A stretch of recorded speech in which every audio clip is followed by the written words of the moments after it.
সম্মানের প্রয়োজন ছিল না প্রতিবাদী উচ্চারণে। আজ যবে এসেছ বলে জননী বলো, কি তোমার পূজার প্রচার আর কি বা আমার পূজা তিন প্রকারে হয়, রাজস্বী, তামসী, সাত্ত্বিক। তুই রাজা, তাই রাজস্বীর মতেই আমার পূজা দিস।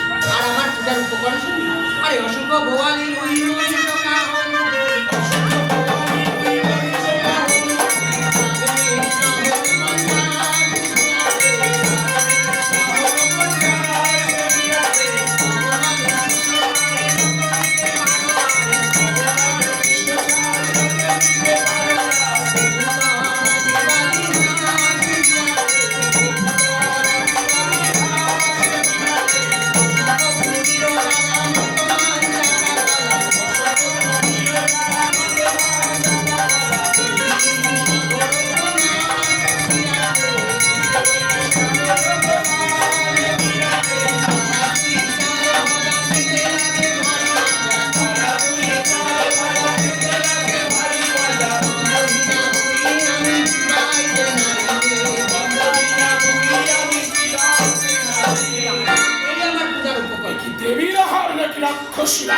রাক্ষসী হয় না।